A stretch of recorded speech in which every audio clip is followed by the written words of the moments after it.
Olá, é com muita alegria que estamos hoje online pela Casa Fé Ego e vamos falar um pouco sobre buscai e achareis. É o capítulo 25 do Evangelho segundo o Espiritismo e fala da citação em São Mateus, capítulo 7, onde Jesus disse: Pedi e vos dará, buscai e achareis, batei à porta e ela vos abrirá, porquanto quem pede recebe, quem procura acha, e aquele que bate à porta abrir-se-á. Percebemos que Jesus nos fala aí que primeiro nós temos que pedir, temos que orar, vamos pedir.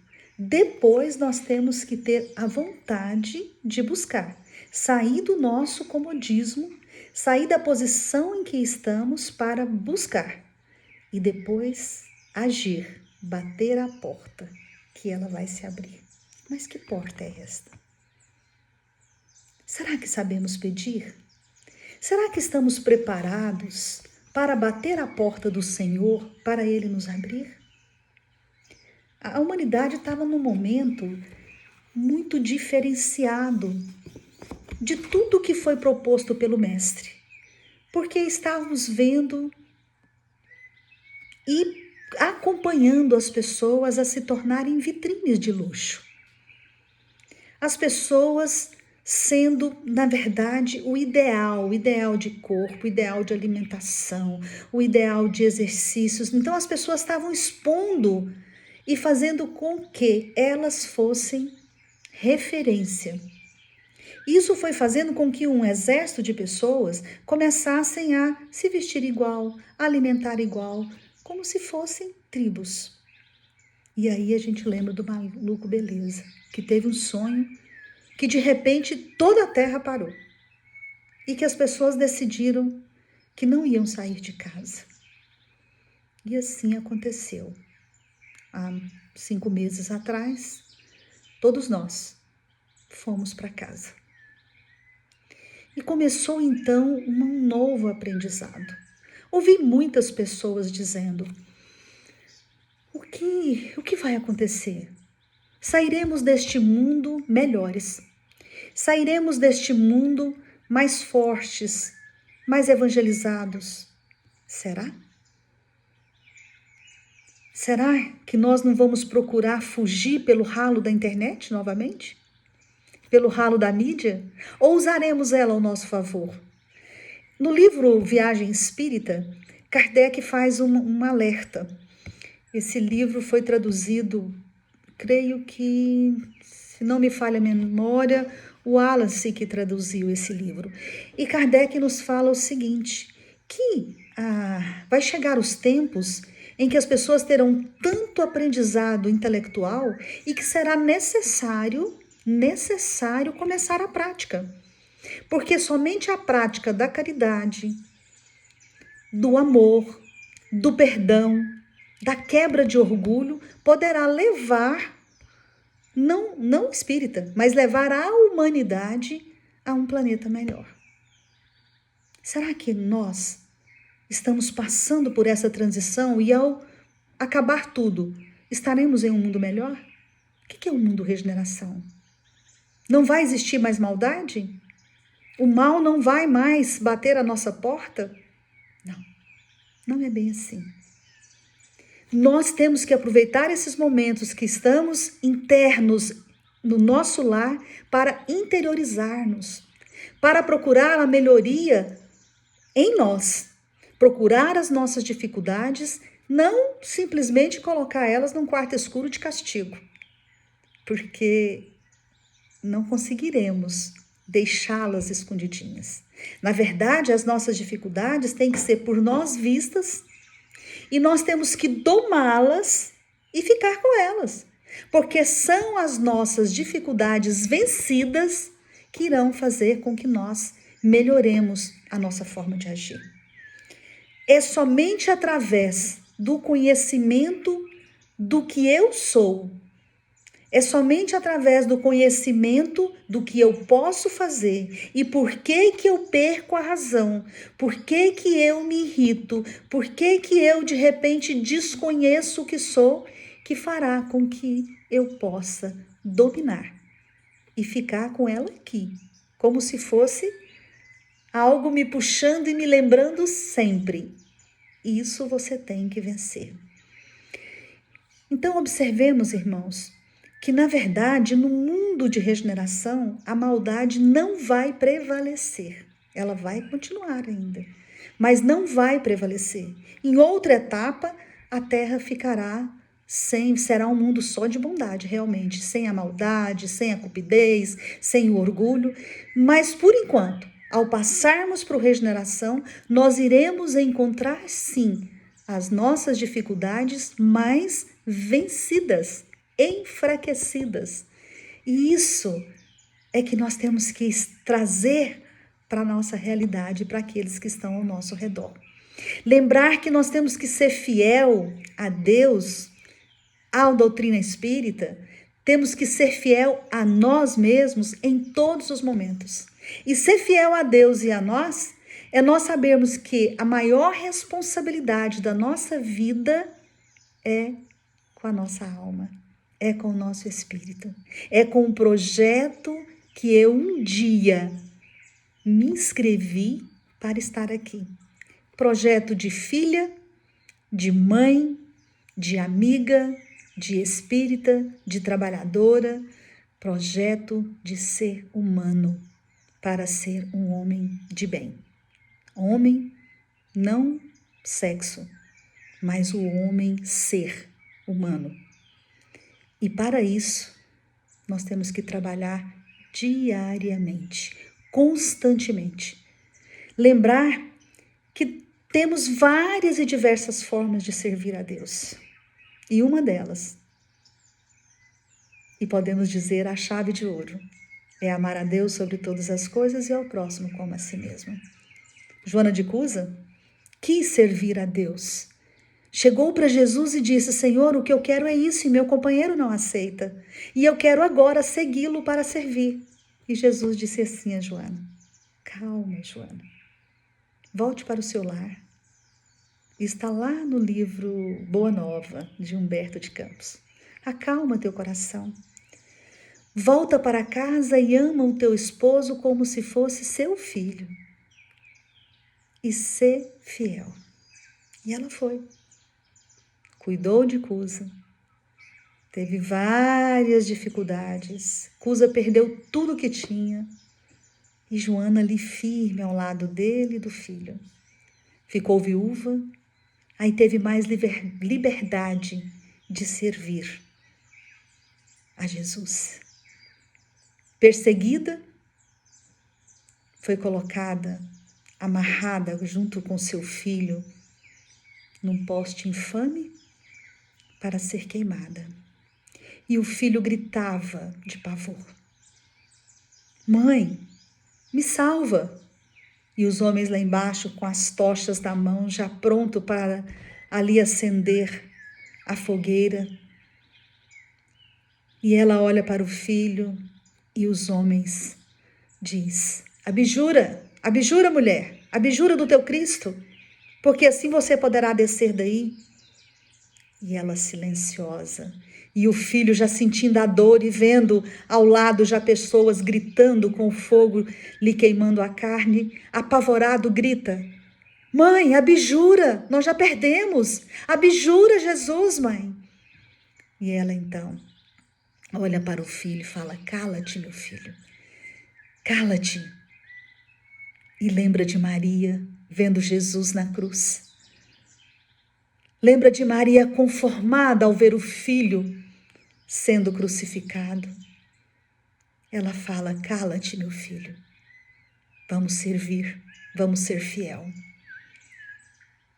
E aquele homem, então, o algoz, coloca a tocha nos galhos já embebido de betume para que pudesse pegar fogo. E ela já sentindo as chamas, ele olha para ela e diz: mulher, O teu Cristo só te ensinou a morrer? Ela olha para ele e diz: não, ele me ensinou a amar-te também e a perdoar-te. Joana começa a sentir as chamas já queimando o seu corpo físico e vê Jesus lhe dando a mão, retirando-a daquele momento e diz: tem bom ânimo, Joana, você venceu o mundo. E esse, queridos amigos, é o momento de nós termos bom ânimo, porque a dor se instala em toda a família. Não existe um lar que neste momento não esteja passando pela dor de perder um amigo, de perder um parente, de perder um mais próximo. Temos que ter bom ânimo, estudar e entender o processo de dor. Não ter medo, mas ter paz interior. Olhar para o nosso lar e ver o que eu posso fazer de melhor aqui. Retirar um pouco os aparelhos da mão e colocar a mão no aparelho do coração nosso e de quem está ao nosso lado. Procurar um canto qualquer e ficar com você mesmo.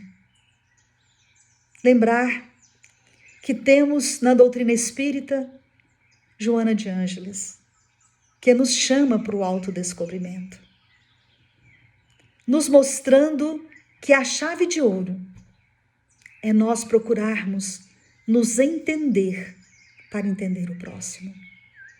Temos Ivone Pereira a nos ensinar que é na dor, que é na dificuldade, que nós vamos encontrar a resposta para as nossas indagações, para as nossas dores, para as nossas aflições.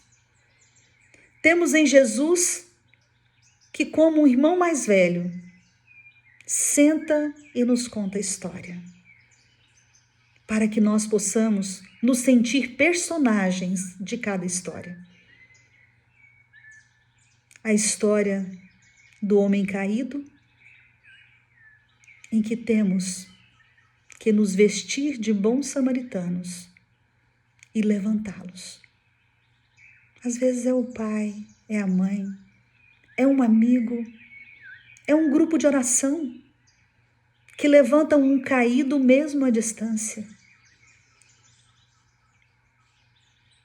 Jesus nos conta a história que às vezes nos fascina nas palavras, mas não chega ao nosso coração.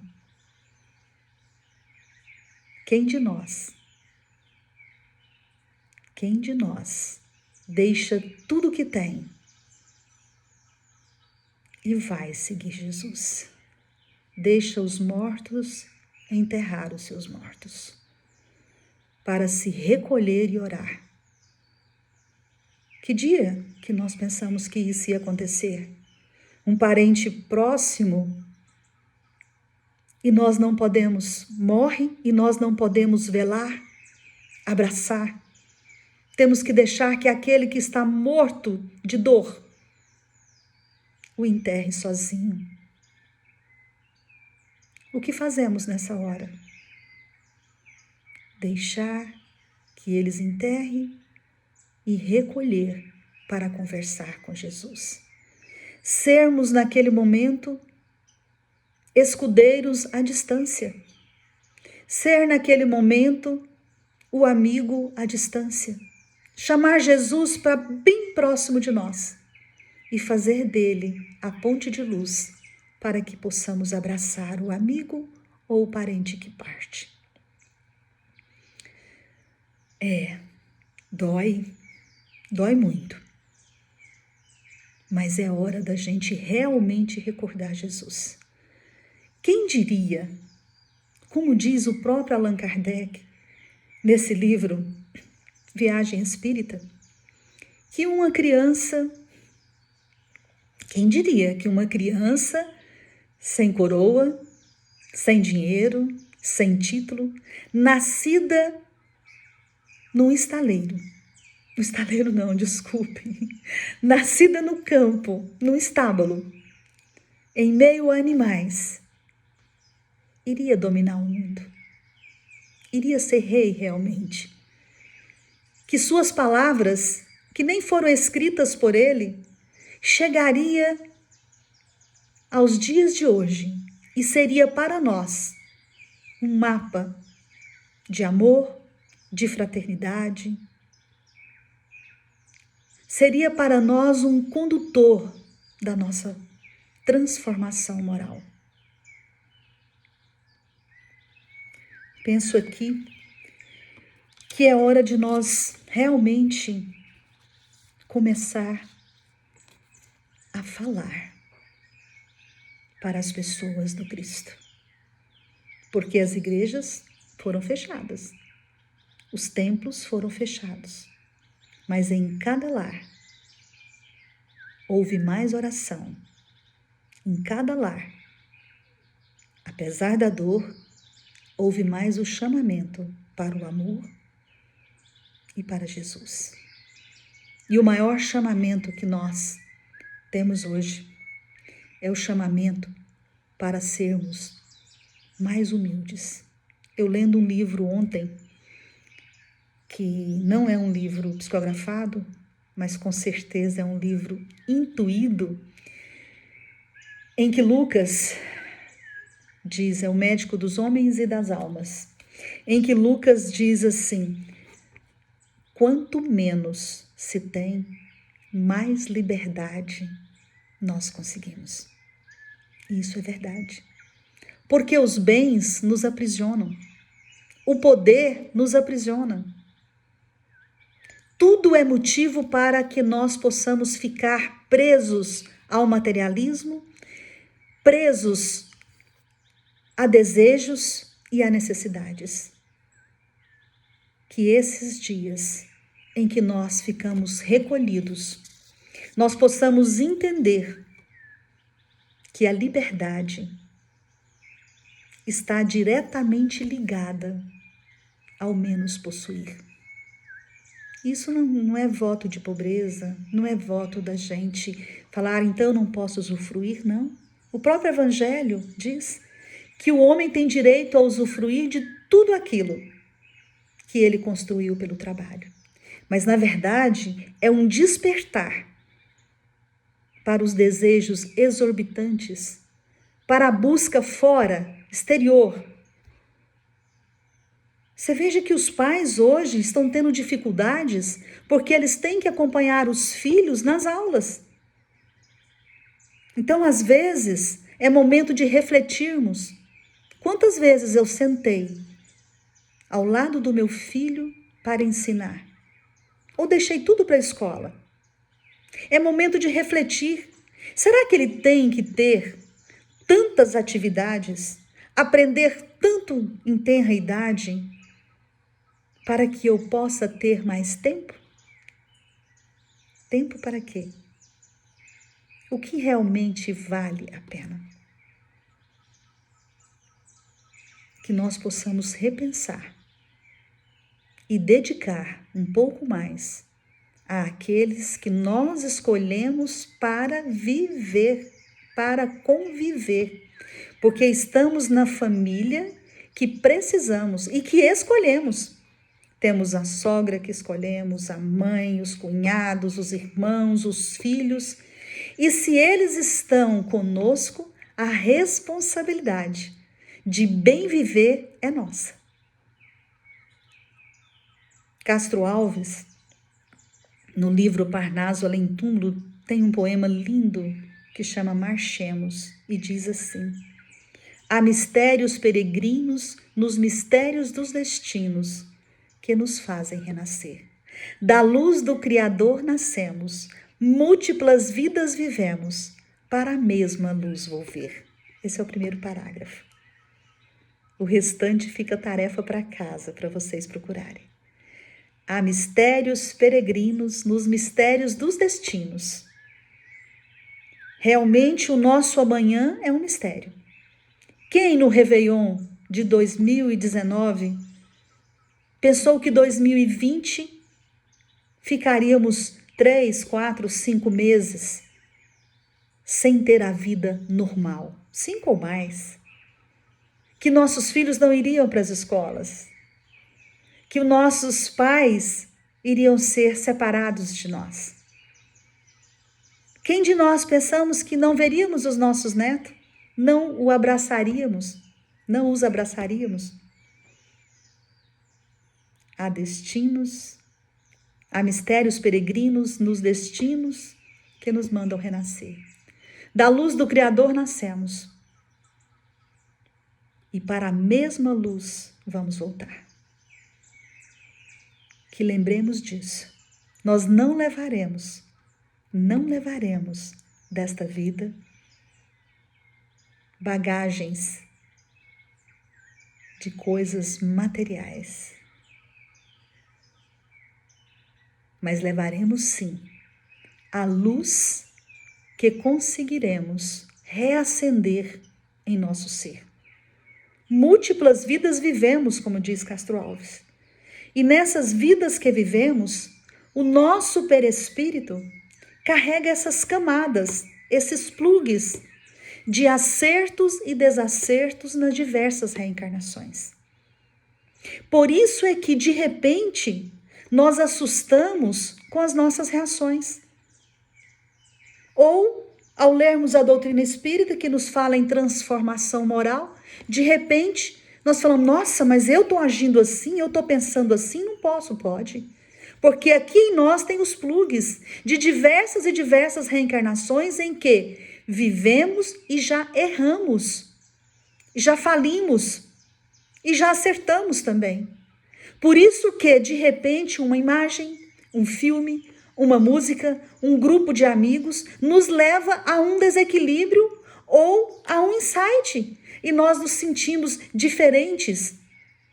E quando nós percebemos que algo nos fez sair da rota, nos fez mal, nós temos que parar e dizer, por que eu estou reagindo assim? Por que que isso mexeu comigo? Sem culpa, sem julgamento. Porque, na verdade, foi um plug, foi a ligação. Levantou em você uma personalidade de outras vidas, de outros tempos, de outras épocas, em que você viu e errou, em que você fez e caiu. Então, no momento em que você vive novamente uma experiência que te faz lembrar uma queda do passado, você traz toda essa energia de volta. E se você então se culpa, se você se retrai, o que ocorre? Você adoece. Então deixa vir. Deixa vir. Trata, doma essa fera e coloca ela aqui, para que seja para você um vigia das suas atitudes. E assim a gente tem mais tranquilidade para vencer as dificuldades do dia a dia. Às vezes a gente lê um livro e nos faz chorar. E esse livro nos marca, passa a ser uma diferença, passa a ser a diferença em nossa vida. Por quê? Porque aquele livro despertou algo em você. Por isso que a gente tem que ter cuidado, queridos amigos. Cuidado com o que a gente lê, com o que a gente ouve, com o que a gente canta. Vocês já perceberam que às vezes tem uma música que você fica repetindo e fala, gente, o que eu estou fazendo? Eu não entendo. Eu tive um tempo que eu comecei a condenar uma música. Aí, de repente, eu estava no trânsito e estava eu lá cantando a música. Falei, meu Deus, por que eu estou cantando essa música? Eu não posso. Eu sou espírita, sou evangelizadora. Vou agora para o centro da passe, aplicar passe, e estou cantando essa música. E eu então me condenava. Cheguei no centro um dia que eu tinha acabado de cantarolar a música. E ela me voltava à mente direto. Eu cheguei e abracei o Sr. Freitas, que até está no plano espiritual, e ele me deu uma mensagem. E na mensagem dizia assim, não critiques o teu pensamento, ele é teu. Tenha amor e carinho por ele. Cuide e eduque-o. Ah, espiritualidade é bacana demais, né? E aí eu subi para a sala e no retorno para casa, lá estava a música. E eu então disse, essa música realmente é uma música difícil. Mas a partir de hoje eu vou falar poemas, vou declamar poemas quando eu estiver no carro.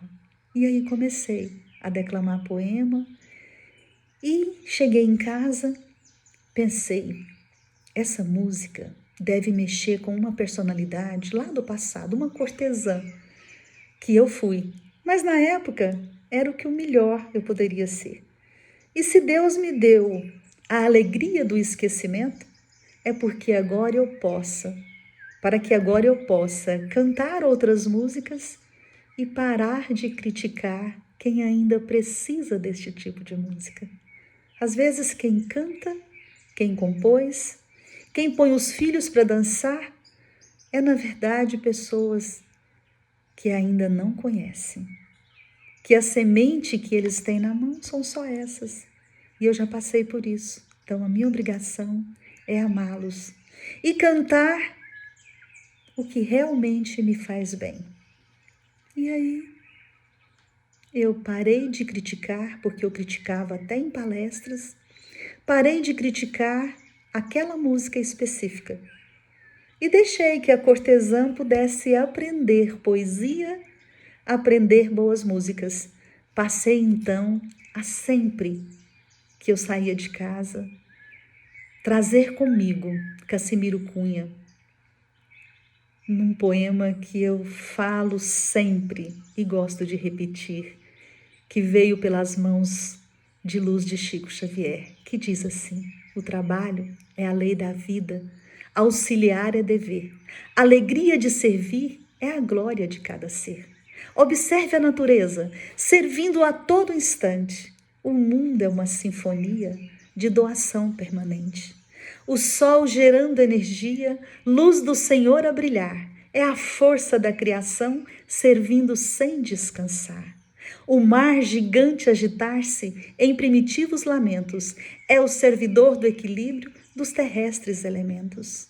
A árvore generosa que serve a todo instante, nasce, cresce, vive e morre em serviço edificante. Desliza a fonte a cantar, em contínua servidão, alheia ao lodo que tisna, servindo sem distinção. O verme no subsolo, pequeno e desgracioso, garante a gleba fecunda, morejando sem repouso. A vida em toda parte é todo um hino de amor. Serve o monte, serve o vale, serve a nuvem, serve a flor. Não te detenhas na mágoa, não pare na amargura. A quem te ofende e apedreja, ampara com mais ternura. Abençoa a própria luta num sonho de paz, num sonho de fé e paz. Tenha bondade por norma, serve sempre e vencerás. Pois se quisermos atingir a exaltação do porvir, a nossa senha é lutar, o nosso lema é servir. Pois servindo vive a semente, servindo resplende a luz, servindo o pão nos socorre e servindo passou Jesus.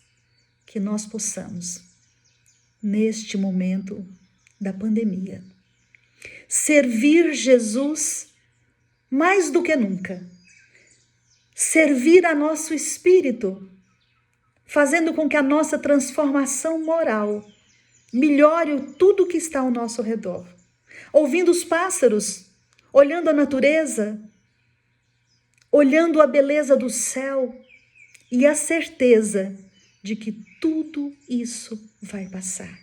Maria de Nazaré já disse isso a Chico. E as mensagens nos diz constantemente, tudo isso vai passar. E o mundo vai continuar o mesmo mundo. Mas se cada um de nós mudar o nosso interior, se cada um de nós vibrar numa nota de amor, de paz, de harmonia e de fé, nós com certeza, como pessoas melhores, faremos este mundo melhor. Que Jesus nos abençoe, hoje e sempre. Que assim seja.